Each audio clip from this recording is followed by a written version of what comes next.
আমার বিয়ের যে টাকাটা এটাই মেরে গেছে, আমার বিয়ের টাকাটাই মেরে গেছে।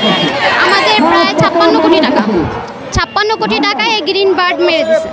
তো আমরা সবাই এখানে অনেক কষ্টের টাকা জমানো আছে, কারো গার্মেন্টসের টাকা আছে, কারো রিক্সা চালানোর টাকা আছে, কারো ইট ভাঙা টাকা আছে, কারো ভিক্ষা করারও টাকা আছে। এখানে সবাই টাকা রাখছে। আর আমাদের টাকা আজকে 3 বছর যাবত আমরা কোনো উদ্দেশ পাচ্ছি না। তারা ঠিকই চলতেছে, তারা খাইতেছে, তারা ঘুরতেছে, অথচ আমরা পথচারীরা আমরা পথেই আছি। তো আমরা চাইতেছি এইখান থেকে আমাদের কোনো সুরাহা হোক, আমরা এই টাকাগুলো যেন ফেরত পাই, আমাদের কষ্টের টাকা আমরা যেন ফেরত পাই।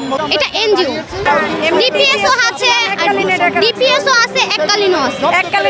এককালীনই টাকা বেশি, আমার 1.5 লাখ।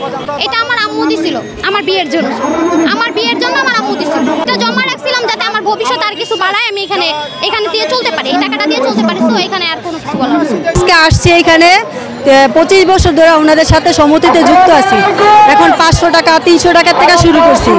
এখন উনি হঠাৎ করে মানে আমাদের টাকা পয়সা নিয়ে চলে গেছে, পালাইছে। এখন 3 বছর আগে আমরা আইনের আশ্রয় নিয়েছিলাম, কিন্তু তখন হয় নাই। এখন এখানে রাজপথে আসছি, আমাদের টাকা দিতে হবে। এখন আমরা তিল যাবত আমার টাকা আছে 3 লক্ষ টাকা। এখন সেই জায়গায় আমরা আজকে 25 দিন যাবত আমরা এখানে রাস্তায়। এখন এইখানে আসা আমাদের টাকা দিতে হবে, এবং আমরা এখন চাইতেছি না তার স্ত্রী আমাদের সময় দেব যে আমরা অমুককে দিব, অমুক তারিখে দিব, বাকি 1 বছর পরে দিব, কিন্তু তার স্ত্রী সমাধানে আসতেছে না। এবং আমরা যার সাথে সম্মতিতে যুক্ত সে এখন বর্তমানে জেলখানায়।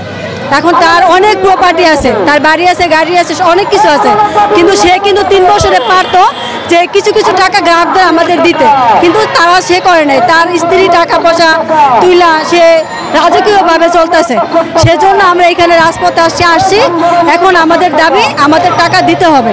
এখন ডক্টর ইউনূস স্যারের কাছে আমাদের দাবি, সে যেন এই বিষয়গুলো নিয়ে দৃষ্টি আকর্ষণের দিকে আমাদের তাকায়। আমাদের অনেক কষ্টের টাকা, পরিশ্রমের টাকা এইভাবে এরকম করে দিবে তা তো আমরা বুঝতে পারিনি। যদি আমরা আগে বুঝতাম তাহলে তো আমরা ব্যাংক ব্যালেন্সে রাখতাম, তাহলে তো আমরা গ্রিন বার্ডে জমা রাখতাম না টাকাটা। এখন সে ভালো ছিল বিদায় রাখছি। এখন হঠাৎ করে যাচ্ছে এরকম খারাপ হইব, সেটাও তারা আমরা বলতে পারি না। এখন আমরা সেজন্য এখানে আসছি এই দাবিতে, আমাদের টাকা দিতে হবে। এখন কবে দিব তার বউকে বলতেছি যে মীমাংসে আসেন, আপনি টাকা কবে দিবেন সেটা আপনি বলেন, আমাদের সেটা বলেন।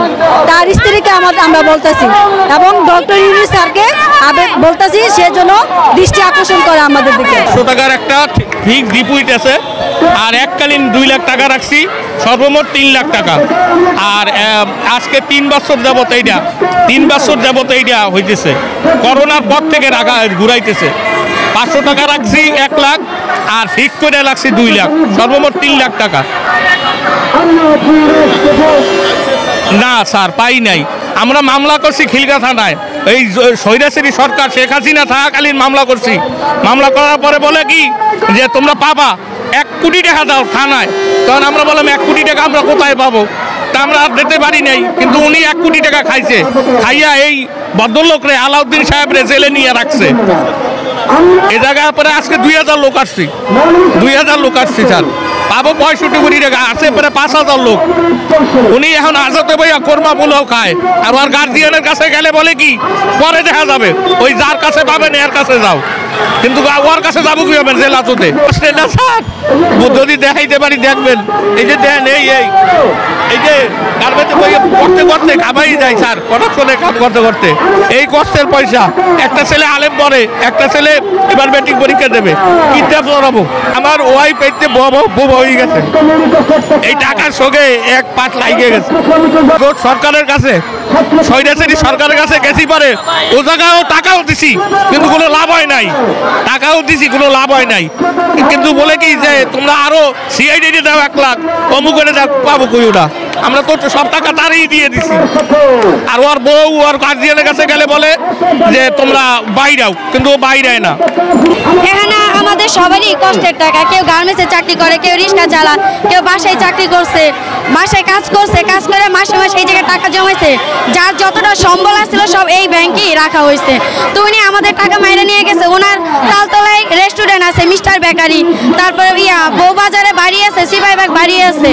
এই 3 বছরের টাকা ওনার বউ আমাদের সাথে কোনো সান্ত্বনাও দেয় না। উনি আছে। তো উনি আমাদেরকে কোনো সান্ত্বনাও দেয় নাই যে আমার হাজবেন্ড সারা পেয়ে এসে আপনাকে টাকা আপনাকে দিয়ে দিবে, কিছু বলে নাই। এই বাড়ি ভাড়া, রেস্টুরেন্টের ভাড়া সব উনিই বুক করতেছে, উনিই টাকা নিতেছে সব, কিন্তু আমাদেরকে কোনো একটা সান্ত্বনাও দেয় না। কিন্তু এইগুলো সব আমাদের টাকা, এগুলো করা আমরা চাই আমাদের কষ্টের টাকা আমাকে ফেরত দিয়ে দেখ। 6,000 মানুষ, 5,000 গ্রাহক, 5,000 গ্রাহক, 5,000 গ্রাহকের মানুষের টাকা, কেউ 10 লাখ, কেউ 8 লাখ, কেউ 5 লাখ, কেউ 4 লাখ। আমার এই নিজেরই 1 লাখ। আমি গার্মেন্টসে চাকরি করে আমি এই জায়গায় টাকা রাখছি। আমার 1 লাখই টাকা আমার সম্বল, আর কোনো আমার টাকা পয়সা নাই। না কেউ আশ্বাস দেয়নি আমাদেরকে। এই জন্যই আমরা রাজপথে নামছি, যেন আমাদের পাশে সবাই যেন দাঁড়ায়।